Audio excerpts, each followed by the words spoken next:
Greetings, everyone. Peace and blessings be unto you all. I am Minister Jamie Eatman, and we are indeed on the rise. I'd like to thank you all for joining me. I do have my co host here, and we're going to get everything straight here. But before we do that, what we would like to do is this. This being a special program today, we're actually going to talk about something that's very significant. And depending on how much input we get, it should be quite interesting. But first, This is no time to engage in the luxury of cooling off or to take the tranquilizing drug of gradualism. And I, for one, will join in with anyone. Don't care what color you are, as long as you want to change this miserable condition that exists on this earth. greetings. I am Jamie Eaton. Join me Fridays at 8 p.m. for our On the Rise movement. All right, welcome back. Welcome back. And we are working here. I want to thank you all for joining me, those of you who have already arrived and those of you who will be arriving later.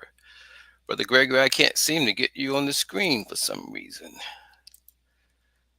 but we will get it done one way or another. No problem. Okay. Okay, for the moment, we'll have to work on that. All right. Thank you, everyone, for joining us. And we're going to go ahead and get started here. And as we're going to always say, train the way you fight. So we have a little manner going on. We're going to work our way through it as we go. So until we get that portion right, we're going to keep going here. Brother Gregory, can you go out and come back in? Maybe that's No part of problem. it. All right. Thank you. All right.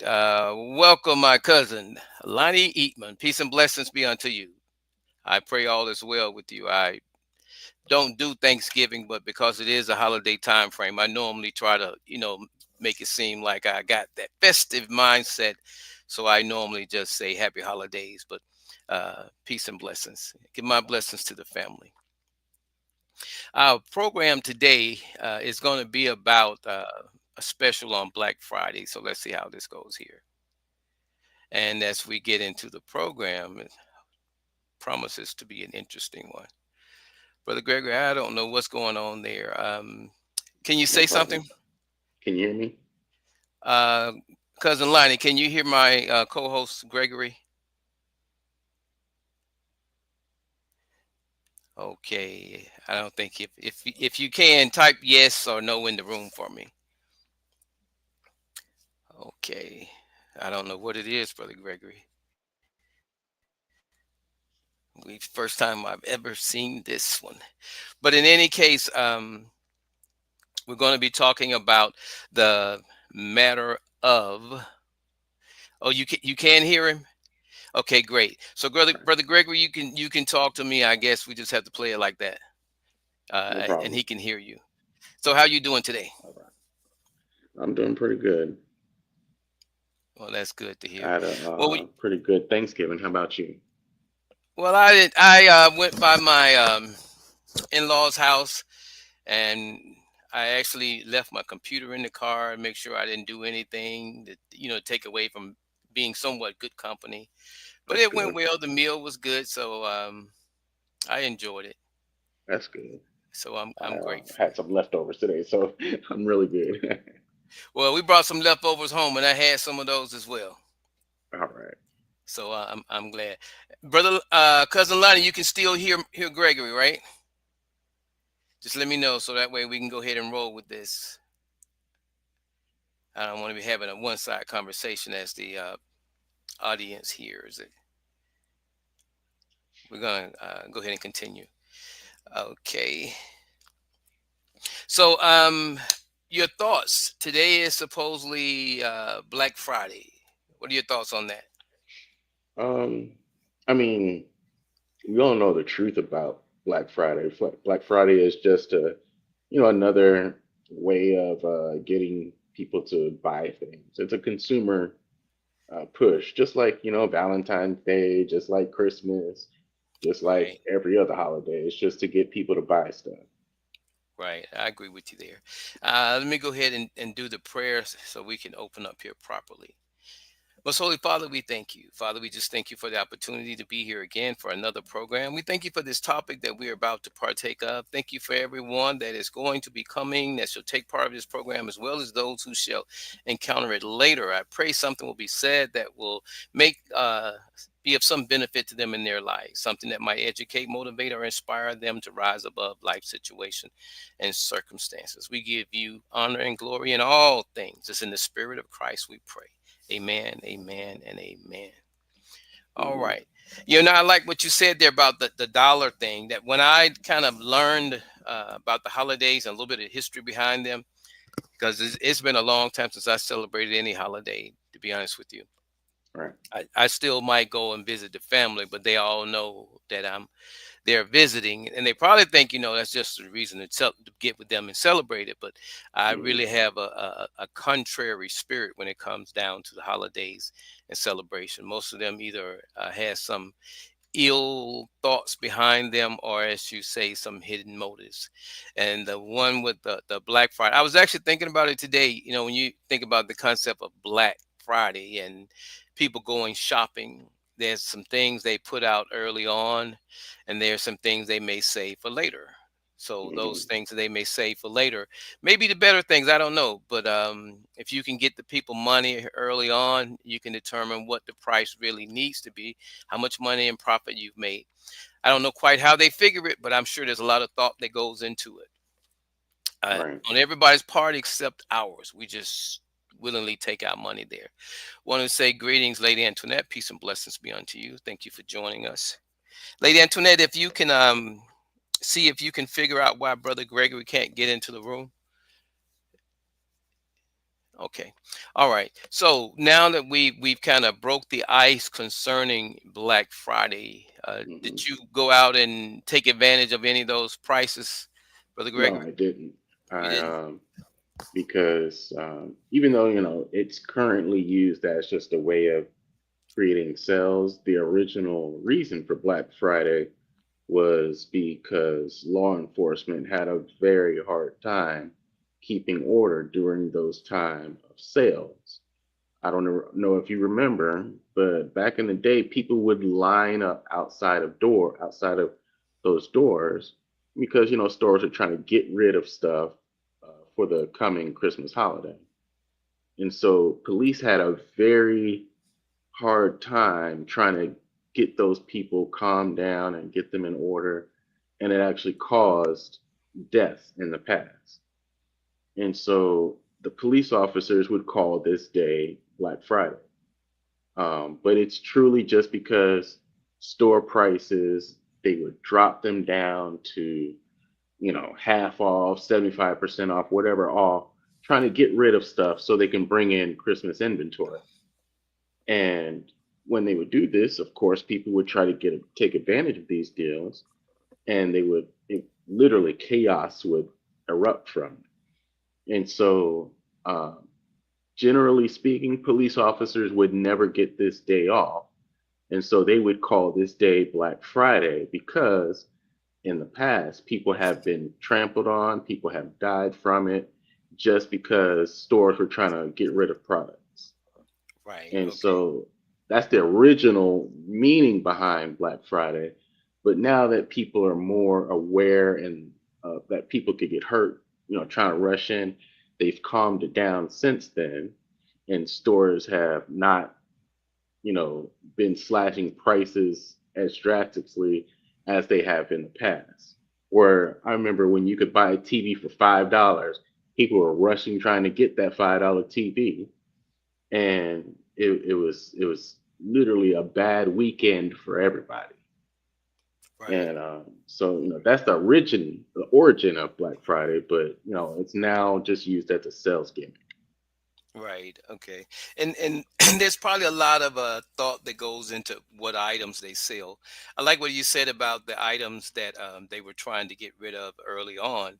They might have been something that was new, but there was a newer model of something coming out. So they Right. sold a new item at this discounted price so that the people came in later. Uh, the price might have been a little higher, but they actually got the newer models. So they got rid of old inventory and made profit at the same time. So that was smart on their part. But and I like what you said, because I knew whenever they put that black in there, most people don't use black a lot like that for some reason. But when they Right. when you think about the concept Black Friday, and to have black in there, you knew it was something. So I heard two things you said there about they had to work, so they couldn't go home. That might have been one thing, and the other was the fact that these officers couldn't go home. They had to work, Hmm. and the fact Okay. that someone was actually killed. So when you look at the prices and the, I wouldn't even say greed, just excitement that's created during that time frame, all of that comes into place. So it created an environment that was chaotic and nonetheless harmful. So the results of it end up being what it was. But I think it came about intentionally, but not so much the intention, but the results of what they intended to do. They Right. wanted to create that frenzy. Good marketing. It worked. It worked better than they actually expected it to. Hmm. And that's my take on it. But we're talking about Black Friday. We've been talking about the narrative so far, and the thought that came to mind today in tying this Black Friday in is actually the truth of the matter. And we've kind of already touched on that. When you look at Black Friday, if you had a chance to address the people, what truths would you think was be important to them in this season and being aware of it in this season? I would definitely say if you want to call this day Black Friday, uh, let's associate that black with your account. Make sure your account stays in the black because we all know if your account goes in the red, you got problems. Right. So instead of spending money on material things that would drain your bank account, keep your money in the black and focus on your family. If your family are the type of people that say, "Hey, you know what? I want such and such material thing for Christmas." Uh, my parents would, I did that as a child. I said, "Mom, Dad, I want this, this, and that for my Christmas." And my dad, he would walk over to the wall, flip the lights on, flip the lights off, and said, "Merry Christmas." That was to show us that we're not paying for nothing as children, Right. and he's paying for everything for us to have food in our stomach, have lights on in our house, and clothes on our back. And my grandmother, she was the preacher of saying, there's people in other parts of the world that don't have it as good as you. And so you should be thankful for what you have, not what you can spend your money on.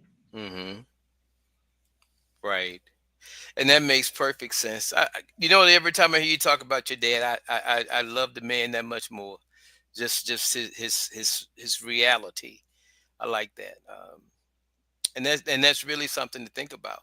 But you're right, brother Greg, when you said something that's very important, and you said to keep it in the black. Sometimes we don't really think about, but there's a lot more going on than meets the eye. For example, Black Friday, we normally see that as a time frame right after Thanksgiving, but the black, keeping your money in your account in the black, if you think about it, people are going out and they are actually making their purchases because it is nearing Christmas. So they're actually spending their money on these Christmas items. And Hmm. I don't know, it's been so long since I went Christmas shopping, But that's a time when people actually, whatever they have, they're going to use it for gifts. They're going to buy this elaborate stuff. Most of them, because most people weren't as well informed as your dad was. But when they do that, it tends to create, near the end of the year, they spend the money that they might have saved in most cases, Hmm. or create a debt that is going to take them the upcoming year to take care of, so they have enough Right. credit to go back into debt again. Now, So, I can tell you this. hmm, My dad, he would buy us gifts, but he would never spend. He has three children, and he would never spend more than maybe $100 per child. And, each year, and no matter how old we were, he just would not spend that amount of money. right. What I I got noticed as I got older, the stuff that we were asking for Christmas, we would eventually get that next year. But what was more important was that we had life experiences with our parents. So we went on plenty of vacations. Every spring break, we went somewhere tropical. Every summer, we went to a camp. We went to the Florida Keys. We went to other states. We went places. We did things that if he would have spent, $2,000-3,000 on our gifts, we wouldn't have been able to go to all those places throughout the year. We wouldn't have been able to have all those cool clothes, come summertime. Like we got a pair of clothes for school, we got a pair of clothes for summertime, we got a pair of clothes for outside, we got a pair of clothes for sports. We had all these things that our dad took care of, you. and Hmm. of course, as children, we're not looking at it that way, but we had all these things that he did for us, and we had never had to want for anything. If we decided to play another sport, like my whole family, we played every sport you can think of, and he made sure we had the right equipment that we needed for those sports. Right. Even when I got into racing, racing is a very expensive sport, and somehow my dad let me race. He bought us a go kart and he let us go. And people don't understand how expensive things can be until you grow older and you start to see the, like, my dad never let us look at the receipt, but I saw a glimpse when I was in my teenage years and I saw how much he was spending on us. I was like, geez, Louise. I guess I shouldn't ask for that new game system or those new Jordans that I'm not gonna play basketball in. Right. So it was important for him to make sure we had everything we needed to succeed versus just that one little thing we wanted for Christmas. Right. As you were speaking, it occurred to me because I was writing some notes as I was running behind, concerning these two words, and their value and worth. And what brought those things to mind is, as you're describing these things concerning your dad, we talk about community. So the community you described so far has been your community of your home. Now, outside of those walls is when your dad go out there with the rest of the parents or the rest of the people in the community. But in approaching that, there was two words I thought was very important, and they are value and worth. When you look at this time of year, and people, their willingness to spend, do you think they're considering the value of what they are actually doing, or is it a matter of worth? They look at this as being, in their mind, this is worth this, and they don't look or consider the value of it. That is a tough question. I don't know if people consider the value. Um, well, I guess you have to ask them, what do they consider to be valuable? Whether it's Hmm. time, whether it's luxury, whether because luxury is effortlessness. That's what luxury is. Hmm. And so if you say you value luxury, that means you value effortlessness. And so it's, I guess it's just one of those things you have to ask, what are their value? Right. And I like your answer because you kind of walking me into the area that I want to get to. Because again, you started out with your home and the things that you saw there. But then we get to a point when we step outside of our door. There's this saying that we're all connected. And because we're all connected, that means that what impacts one impacts all. If there's injustice to one, there's injustice to all. So when you start looking at a community now, going back to that community aspect, going back to that narrative that we know about ourselves as a people, I love what you just said because you use the term and let them decide what the worth and the value is. Now we're at a point now where here it is now. It is Black Friday, and the people are going out and they are doing what they are doing, and they're spending in the manner what they're spending based on their definition of value and worth.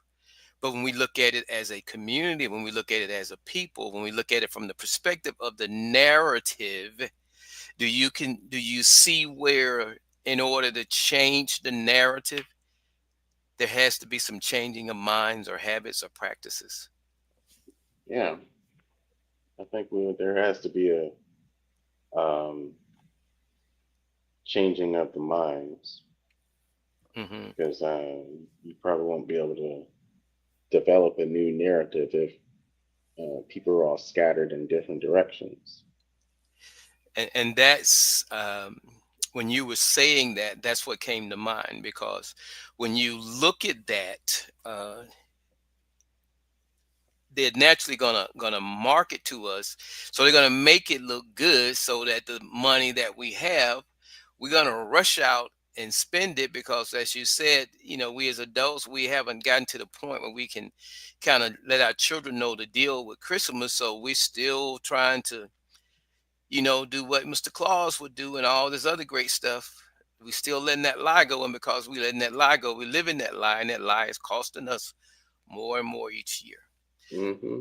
My cousin says, he says no because some go in debt and forget about bills, and they still must take care of their home and family. And Uh-huh. and that's correct. They still have to, but oftentimes certain things, the moment people go into a rut, what's that saying? Everybody is probably about, what is it, two paychecks from being broke, Hmm. or whatever it is. So imagine one of those paychecks goes missing, and all the confusion that it creates. But that confusion, that potential for it was always there. We lived above our means, and we didn't see it because it was just a matter of paying bills. If we can't pay them all, I got to a point in my life, where if I can't pay a bill, that's my least concern. I've come to realize, I'm like your dad. If I can flick the switch and the light comes on, and if I got running water where I can wash and flush the toilet, I'm good. If my car stopped running, as long as I can do that piece there, that's the essence. Everything above that is a plus. So I work toward all of that, but those are my minimums. And I've learned in my mindset that things may be going bad, but if I know I still have those, I'm not going to be as worried or concerned as the next man might be. That's biblical when it says that statement about tribulation works patience, patience work experience, and experience work hope. If a person has never been in the dark, they don't know what it means to have their lights off. But if you've been in Hmm. the dark to the point where your lights have been off and there wasn't nothing you could do except wait till you got that next check, you survived that. You might even realize that some of those time frames might have been kind of romantic. Whatever the candles and all that was going on. But anyway, you learn something in that process that most people may not know or most people may not have. So it equips you for some additional things in life. But I want to look at my cousin's comment here. He says here, and they still have to take care of their home and family. So Hmm. when we look at that, taking care of home and family is like the second thing, as he says, that and they still have to. That means that we didn't put home and family first based on a statement like that. Will you agree? Yeah. And do you think that's common practice that we have, that we, and I wouldn't even say put family first, that we don't put home first in the way that we handle our finances and the positions that most people are operating in life? Would you say I mean, that we have that out of order? I will say that I can't comment on that because I don't focus on other people's household, or I don't look at other people's household. I focus on what I have going on in my house. And in Right, my house, you pay the bills first and you worry about everything else later. right. And and this is interesting, Brother Gregory. You and I, we think alike, but we think so differently. But and I'm beginning to see this. It's becoming evident because when you get into the value thing, this is one of those things. And apparently, Apostle agrees. She says, "Amen." So true. But this is the thing here. I think that sometimes people have different goals and objectives. There probably was a time when I was most concerned with my family or myself, but it's gotten to a point now where my goal is community. And community, depending on how large it is, gets to be more and more demanding. And I say that because, like, when you answered that question, you said, I don't know about other people's. So and I told you earlier, when you described your dad's scenario, you came from your home, your house. And when you gave that answer, you went back to your home and your house. And there's nothing wrong with that. But I'm looking at the narrative for we as a people. So if we look at the narrative for we as a people, do you see how a person with high standards, such as yourself, high views and high values, do you see how that can somehow conflict changing that narrative? Yeah, because I'm not actively uh, looking at someone else's situation. Right, right. So because I'm so focused on, what's going on in my world and what I'm doing in I life, like that, Brother Gregory. You I'm I'm very little. I don't look at other people's situation. Now, if someone tells me their situation, I'm still not going to base that on a general population. It'll just be that person's situation. right. And I got you. like I said, I very rarely go into someone's house looking for something to make judgment on. But at the same time, I my grandmother told me a long time ago, uh, if you don't have nothing nice to say, keep your mouth shut. And so there have been plenty of times when I said in my head, well, I guess I'm not coming back to this house no more because this doesn't fit or equal to or exceed my standard of living. And Right. so, that's just a polite way of saying I can't be around someone that doesn't, uh, uh, do the same things what I would think is basic adult necessities. Right. So, like if I see something that I think every adult should be doing and they're not doing it, what tells me in my head is you don't have your house in order, so I can't be in your house. And there we go, Brother Greg. And that's like, I'm gonna look at the comments in the room real quick, and I'm gonna come back to that. Community is the word. Okay, my cousin Lonnie says, facts take facts. Take care of my daughter, then myself. Never told my kids there's a Santa. And I commend you on that, because when they don't believe that, they more relevant to what is going on. But when you give that impression that there's this third party, and there's no way to associate what's happening with you, because you ain't paying for it. So the Hmm. reality of that goes a long way. You were about to say something, Brother Gregory? No, no, I was agreeing with the statement that my father, he never told us about Santa's. He took us to the store with him. He said, "What do you want?" And we pick it out. He'll say yes or no, and that's it. There was no Santa. So when my teacher, I got in trouble twice for this. When my teacher in first grade said, "What did Santa bring you?" Nothing. Did you get any presents? Yeah. So Santa must have brought you something. No, Santa didn't bring me nothing. And You she was said, supposed. "Well, yeah, she was. I was supposed to go along with the story, but when they sat me down in the principal's office, I said, "Well, my daddy told me there ain't no Santa." Oh, you got sent to the principal's office. Well, I was a Boy. little. I was a very mouthy young man. Well, that comes from knowing what you know. Well, and that's a good thing because unfortunately, I can't say when I did learn that wasn't a Santa or whatever, but I started off with that stuff because it was just habit. But then when I began, the apostle said it right here. Wisdom is a very valuable thing, and you don't know at what point you get it. She says something here that's partially true. She says wisdom comes with age, and that's not necessarily true, but more than likely it will for the average person. But there are some old ignorant people. Um, it comes with growth and knowledge and understanding. And as a matter of Those fact, last two, yeah. I was just pulling that from the Bible when it made reference to wisdom as being the most important thing. So in order to get wisdom, you have to make sure you have an understanding. And if you're lying to your children, how can they understand? Now, if you're lying to yourself, how can you understand? That Hmm. just goes against the grain of trying to get to the point of truth and understanding. But I want to go back to what you were saying, going back to the word community again. You know, I I I don't know, for some reason, for me, when I look at things, I look community. When I look at the world, I see community. And it's kind of hard because at this point in my life, I'm supposed to be educating, motivating, inspiring people to rise above life situations and circumstances.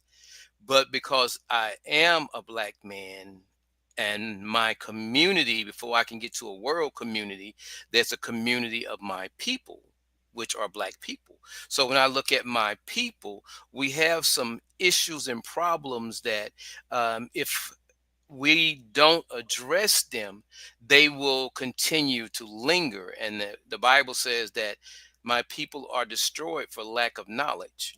And the people that don't have that knowledge and don't know that they don't have that knowledge, they will go about as best they can being ignorant or doing the things that they know to do.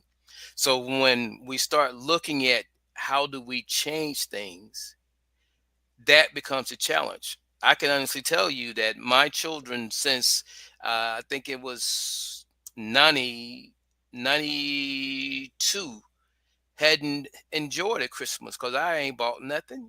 When it comes to birthdays, I haven't done birthdays. I stopped doing holidays, period. And it was an easy thing for me. And today, my daughter, she does the Christmas and all that. But you can instill values, but that doesn't mean a person's going to follow them.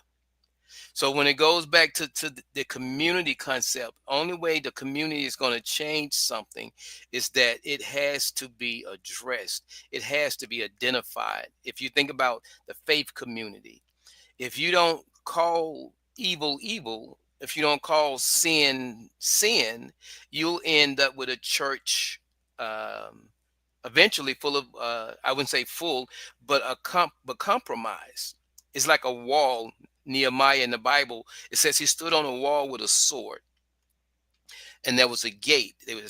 As they repaired the wall, he wouldn't let those that didn't belong inside the gate, and he had a sword to keep order inside the gate.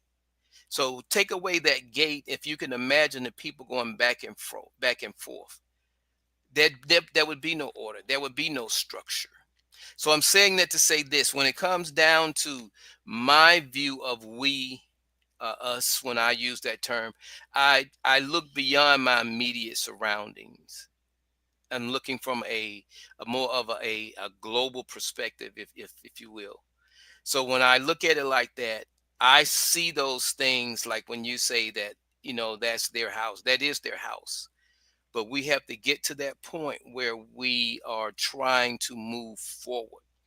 And we can either move forward alone as an individual, which is a part of the problem now, or we can try, what is that saying? Each one reach one, each one teach one.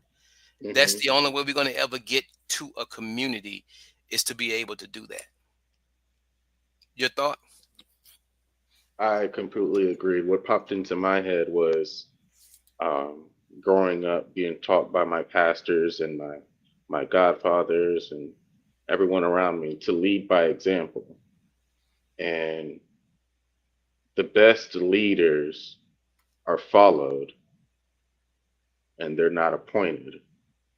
Those are the true leaders. True leaders are are are the ones that live a life that people want to mimic. That's what makes a true leader. So when they see that person, they say, "Oh man, it looks like they got it going on," and you see that they do certain things to have it going on. You want to mimic what they do, or you ask them, "Well, what are you doing that you could live this life? What are you doing that you can act this way? What are you doing that you know?"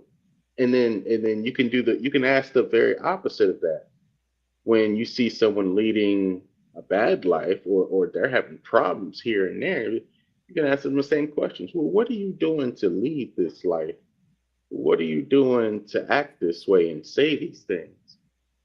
And if the first thing that comes out of somebody's mouth is they, them, and their, Yeah.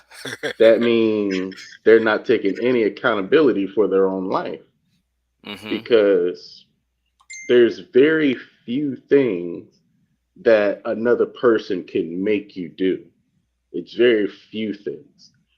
And I'm not saying it can't be done, because there are ways that you can get another human to do things, but there are very few things that can make you do certain things. So, like if you wake up with an attitude and you just mad at the world, look in the mirror and say, why am I mad? Why am I mad as soon as I wake up? Why am I angry? What's making me angry? What's making me mad? And if it's your situation or your circumstance, change it, because you have the power to change anything in this world. Now, of course, when you change something, it's going to take some effort. But the one thing that we all strive for, and you may admit it or not realize you're trying to do it, is everyone wants to strive for, I'm bringing this word up again, effortlessness. Effortlessness is doing something and not having to break a sweat to do it. Everyone strives to live life effortlessness. And effortlessness is a good way of defining what luxury is. Now, you don't have to be a luxurious person by having material things. But what makes things luxurious is not trying that hard to do things.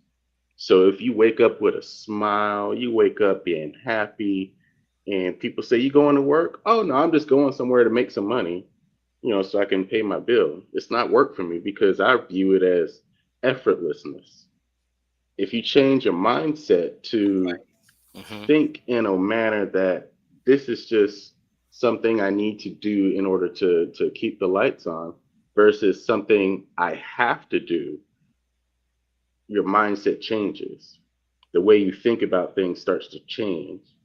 You start to understand that here in America, you may get paid $7 an hour to work, but you can turn that $7 an hour into something that feels luxurious, because there's somebody that's not getting paid that much for the same job, or a worse job, or even more hassle of a job. And my parents and my grandparents, they always told me that it is a privilege to do certain things.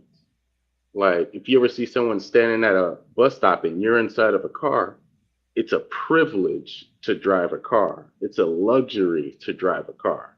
It is not a necessity because you have two legs and you can get anywhere on God's green earth with your two legs. Now, it will take some time, but you can get there with your two legs. Hmm. So, like my sister, she taught her children, you don't need a car. If you want a car, you work for it. You save up for it. You do whatever you need to earn that luxury. But until then, you have 2 feet, just like God intended, to walk this earth.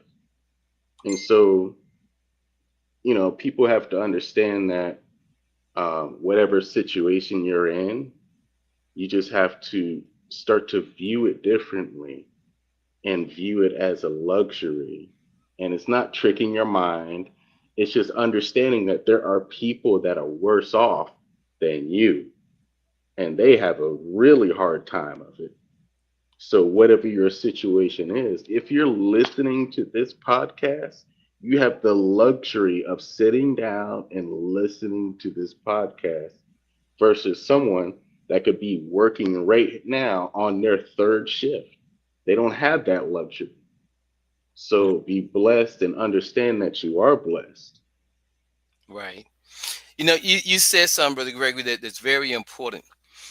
When you made reference to doing something that you want to do, there are people today that have a job, a 9 to 5, and they go there with the aspect that they are doing ministry because it's purposeful.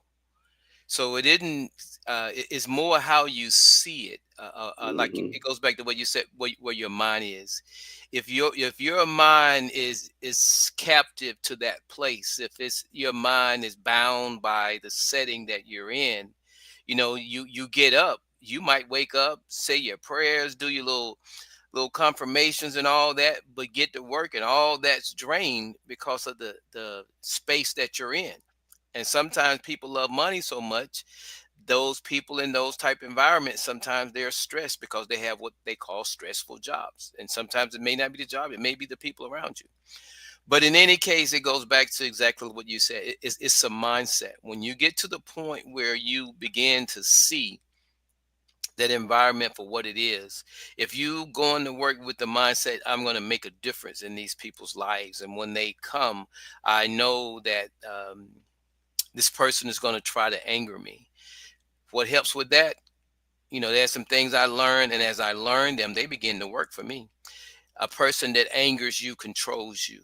Who do you want Hmm. controlling you? Nobody. So if you don't want nobody controlling you, then what do you got to do? You got to let patience have its perfect work.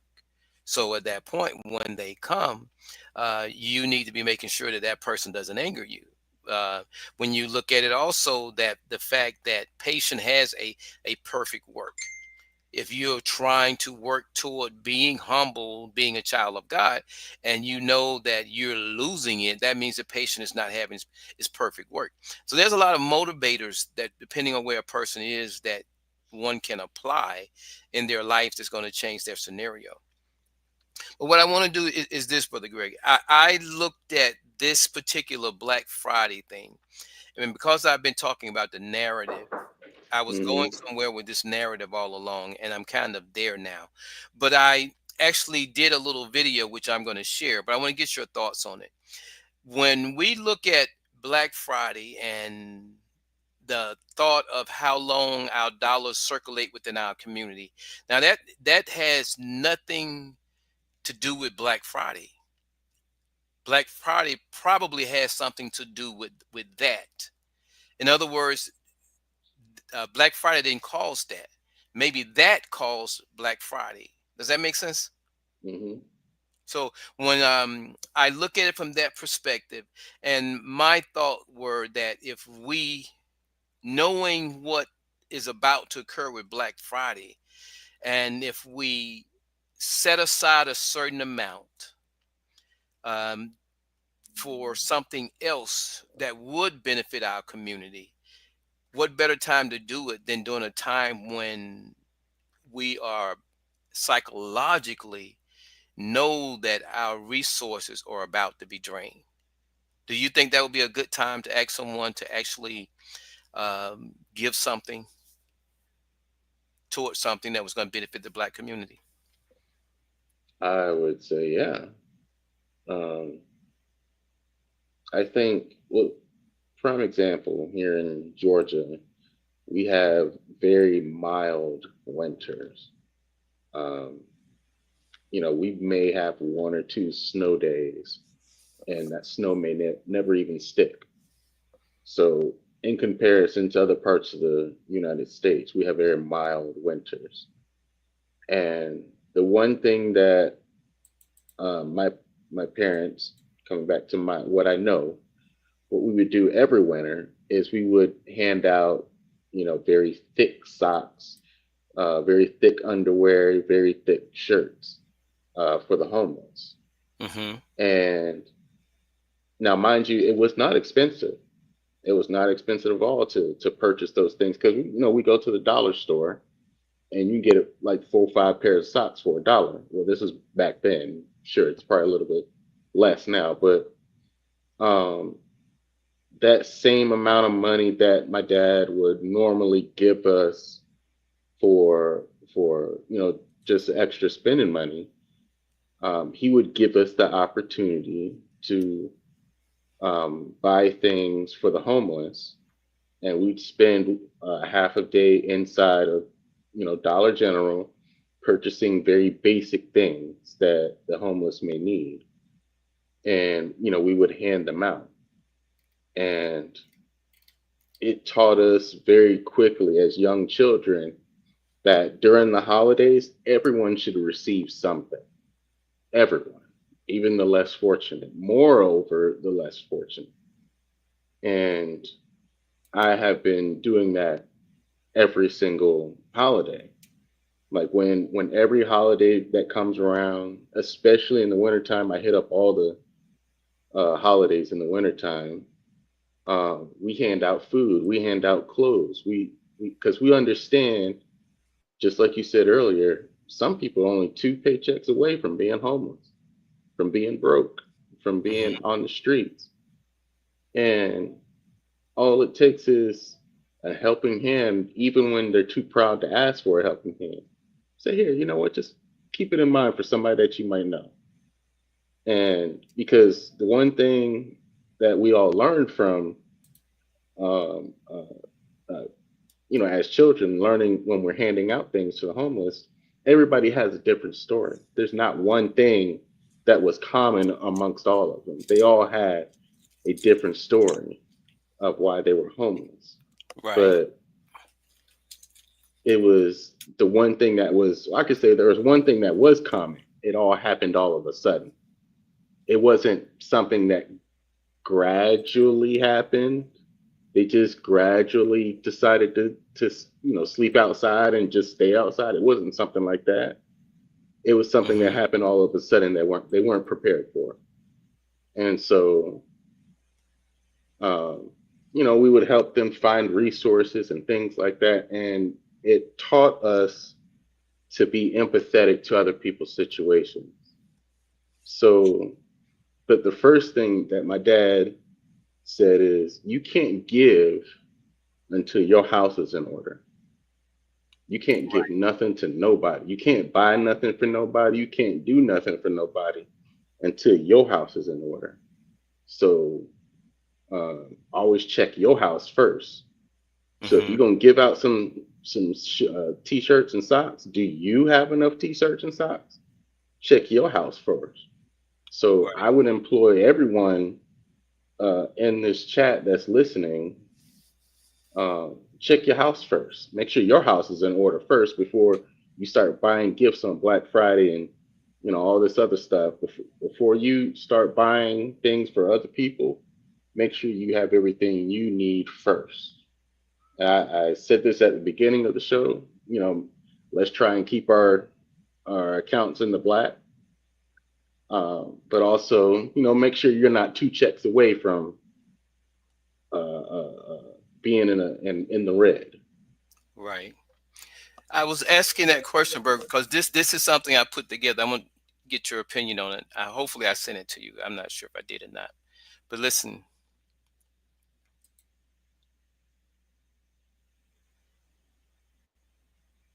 Let's take on a challenge that truly makes a difference. Did you know that in the Black community, a dollar circulates for only about 6 hours?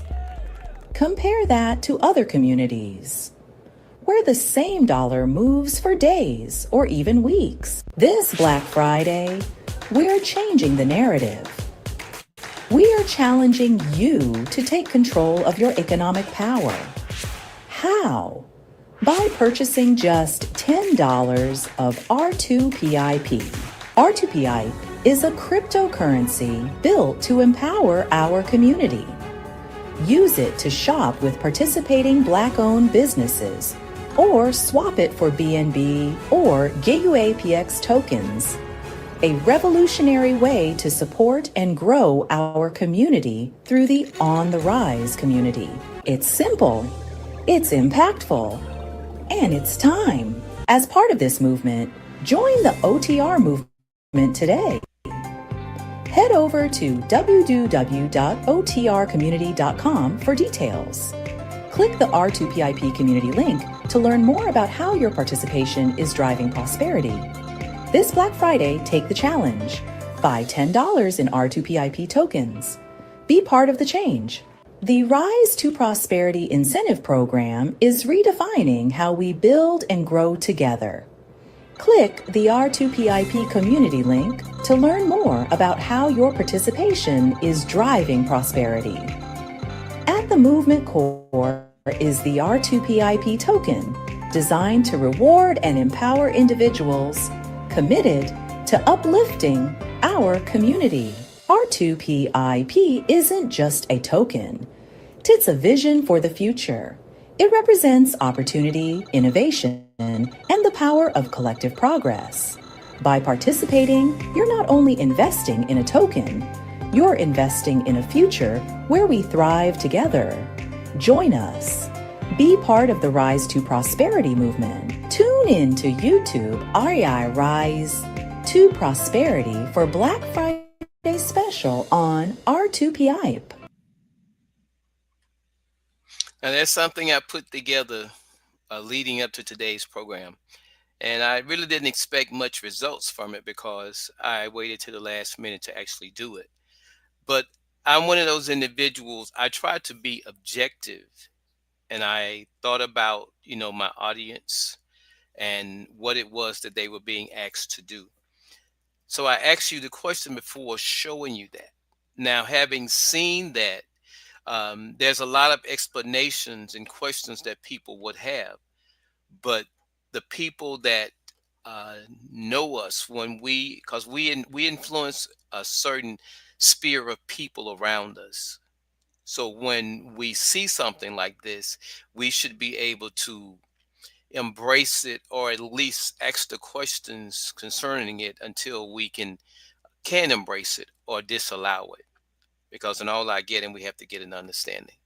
So I just wanted to get your input on that. And I wanted to share that because I said that today would be a special program dealing with R2PIP. So naturally, that didn't had nothing to do with Black Friday, but it's like our dollars in our communities isn't caused by Black Friday, but they do. There is a tie between it all. And as we move forward in future programs, we'll be able to address that tie. Welcome, my brother Harry. Peace and blessings be unto you. My brother says, love, you have to love you before you can love others. Well said, my brother. Well said. Very true. And that becomes very important. But and I notice how this thought process keep working, brother Gregory. Brother Harry, when his statement is like your statement about home, remember? He Hmm. said you got to love you before you love others. When you, what do you say? You got to make sure your home is right before you can help others, right? Right. So all that becomes true. But then at the same time, we have to eventually get to that point where we want for our neighbor what we want for ourselves. So if we want it for our neighbors and what we want for ourselves, it almost becomes like we're secondary. And what just dropped in my spirit was this: he that would be greatest among you. In other words, there's some people that their call to greatness is their ability to serve. They're called servant leaders and so forth. That individual may go lacking in certain things. I understand what both of you are saying, and it's true, because I can go out into the world with a lot more confidence. I can go out in the world with a lot more faith. I can go out in the world with a lot more resolve if my house is in order. And I can go and I can uh, love someone because I know how to love, because I first love myself.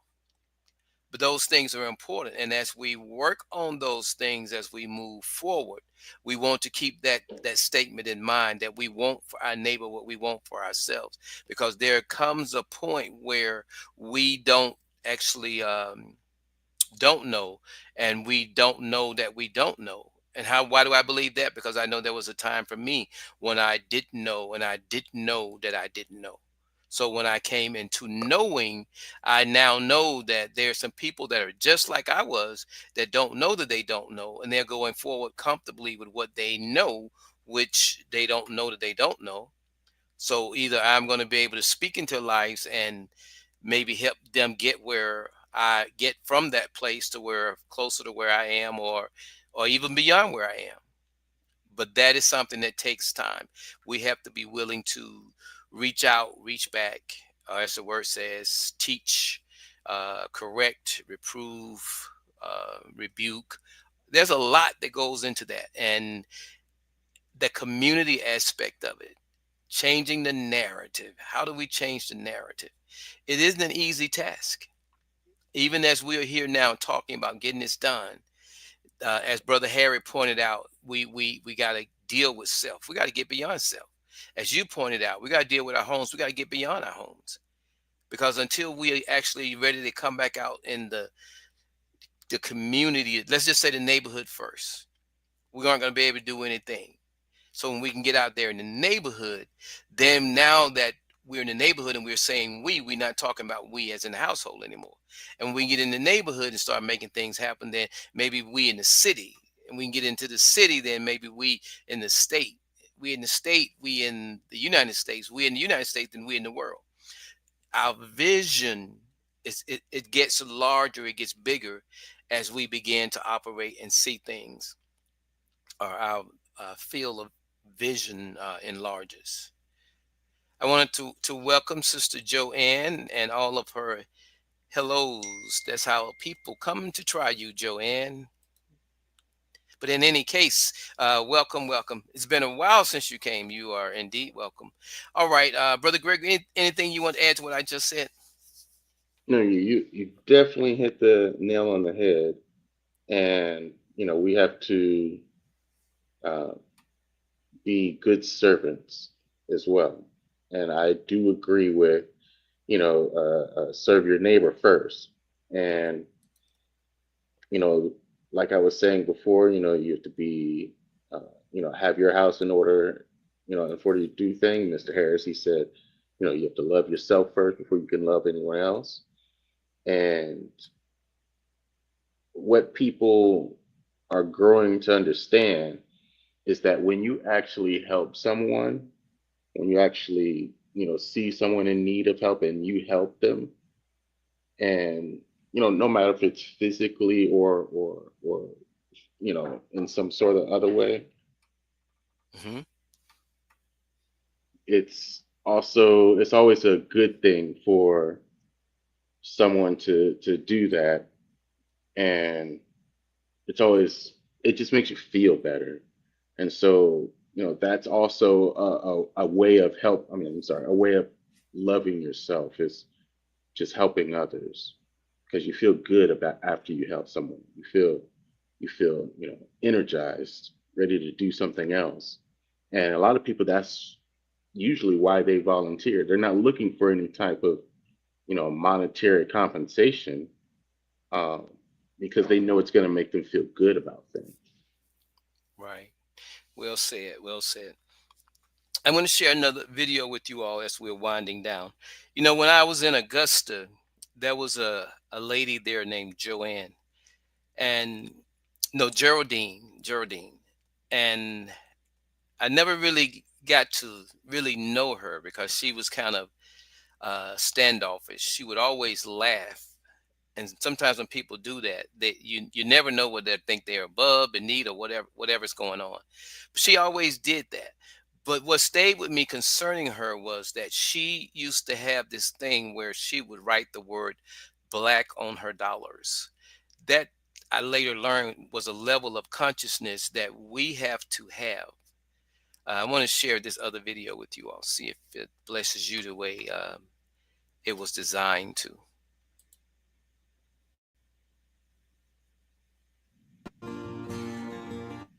Dollars do a lot of traveling, from hand to hand, moving from person to person, business to business. Each exchange tells a vital part of the story. Its journey is a narrative of our economy, our communities, and our lives. In some communities, the dollar lingers. It supports local businesses, funds schools, and builds wealth. It creates opportunities and fosters growth. It becomes a symbol of shared prosperity, a testament to the power of local spending. But in Black communities, the dollar's journey is often cut short. It leaves too soon, taking with it the potential for growth and stability. This is the reality we face. The dollar's brief stay in our neighborhoods means fewer resources for schools, businesses, and community projects. The dollar's fleeting presence in our neighborhoods has real consequences. It stifles economic development and limits opportunities. It limits our ability to thrive, to build a future for our children, and to create a vibrant community. It's time we change that narrative. We must find ways to keep the dollar circulating within our communities, to ensure it supports our growth and prosperity. Studies show that a dollar circulates in Asian communities for nearly a month. In Jewish communities, it can last for 20 days. But in Black communities, that same dollar leaves within 6 hours. This stark difference is not by accident. It's the product of systemic barriers designed to limit our economic power. This rapid exodus of capital has crippled our communities for generations. It's time to build a different future. The lack of circulating dollars means fewer resources for our schools, businesses, and families.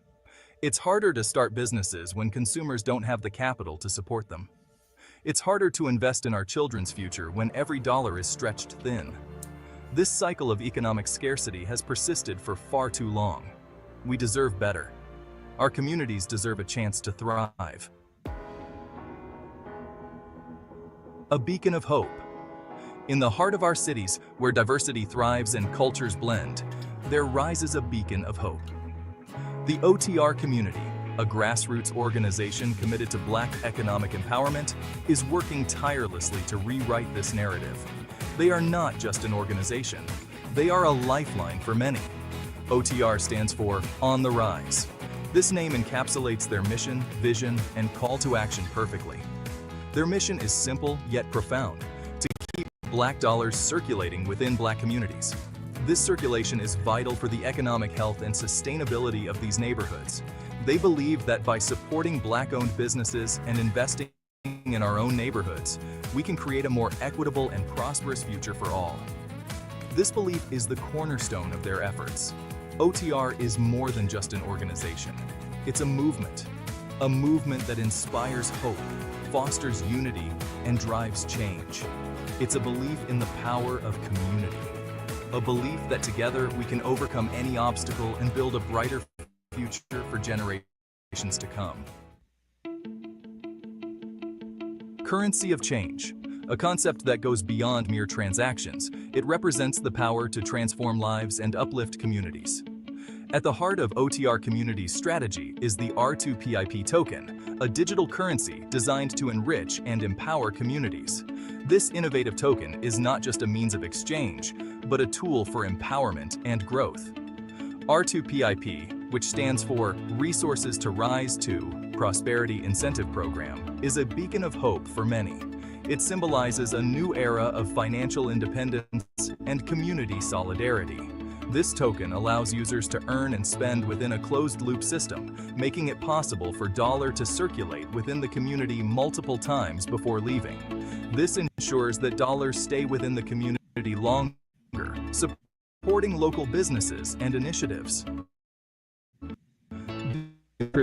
Sustainable economic system that benefits everyone involved. Imagine a future where black dollars fuel black dreams. A future where financial resources.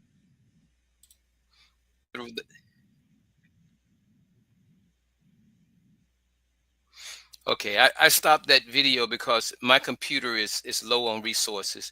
You will get a chance to watch it again, and I wanted to share that. I think if I had probably shared some of this more, then it would have been understood why that $10 would have been asked. But as we move forward, the being on the rise concept is going to take more form, more shape. I'd like to think that when God has a hand in something, it gets where it needs to go and does what it needs to do. But the thought of the narrative as we have been discussing it, the thought of the community as we are describing it, it's beyond. It's almost like the church says, it's beyond the four walls. But as you both pointed out, we need to make sure that our heart is right, that we're right. We need to make sure that our house is right. That means our house of worship. That means the place where we live. That also means our temple. And when we get that portion right, then we're ready to continue the work that's necessary. And there's a lot of work to be done. So I thank you all for joining me today. And not only do I thank you all and ask you to join me next Friday, but I want to invite those of you who have not done so, please, if you will visit the OTR community, it's just that OTR, which stands for On the Rise, community.com, and go there and sign up. That way I'll be able to communicate with individuals there. You know, Facebook is like the world, and OTR is like coming out from among them, so we can really communicate and speak to those that actually have shown themselves or shown enough interest to be a part of that. But as we move forward, I encourage you all, whatever you're doing, do it as though you're doing it unto the Lord. And I am sure that if we'll all practice doing that, before we'll know it, will have brought this world that much closer to heaven, and as a result of our actions, our doings, and our deeds. And again, I want to thank you all for joining me. We're going to go ahead and wrap up here, my brother. I'm going to give you a moment. You can come in on video and whatever, and just give me your Emmy moment, and we'll go from there. Thank you. I had a great time talking about this Black Friday with you on the show, and my Emmy moment was when I believe it was Mr. Harris. He said, "You have to love you before you can love others." I really like that because it's very important. It's Mr. Harry, not Harris. Harry, brother Harry Garrett. He's from my hometown. As a matter of fact, we used to march in parades together. Very impressive brother. But you're right. That's very important, and that and it's see this parallel again, brother Gregory. As individuals, that was a good point. But when we start to enlarge our communities, we have to see them the same way, want for them what we want for ourselves. So Right. it all lines up, but it starts with that individual. Where does change start? It starts in our heart first. I think that's what the word says, that love, it flows from our heart outward, and people will glorify God as a result of what we represent. So that becomes very important. Sister Joanne says that she spent her um, Black her Black Friday at Walmart.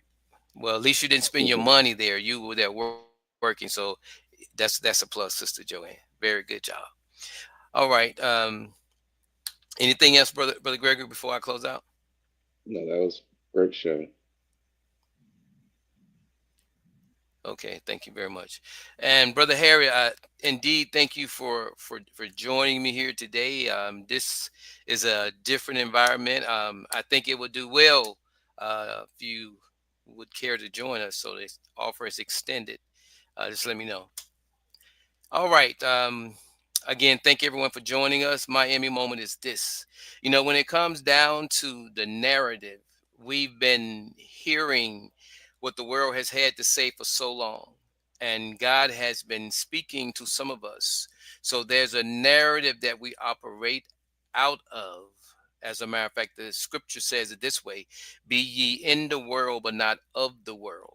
So, whatever that narrative is for you, be true to it until someone shows you that if it's in error, I'm sure you'll correct it. And if you run into someone that is in error, maybe you will be able to shed some light on their narrative. But one way or another, when we encounter each other, it should be for the better. We should somehow be encouraged or educated or inspired. And if we will continue in that vein, we will empower people to rise above their life situations and circumstances. And at the end of the day, they too will be able to say, I am on the rise. I thank you all for joining us. Thank you, Apostle Harris. She says, great show. Peace and blessings be unto you all. And I invite you all to catch us Wednesday for Rise to Prosperity. And again, next Friday for another episode of the On the Rise movement. You know, I came in, I did get the song in there, and I thought I had brought the other one in here. But in any case, we'll get, here it is right here. Greetings, peace and blessings. You're invited to Rise to Prosperity, Wednesday evenings at 8 p.m. I, Lady Antoinette, and my co-host, Minister Jamie Eatman, would love for you to join us, our panelists, and our conversation room guests Wednesday evenings at 8 p.m. as we rise to prosperity. All right. Peace and blessings be unto you all. And thanks again, Brother Gregory.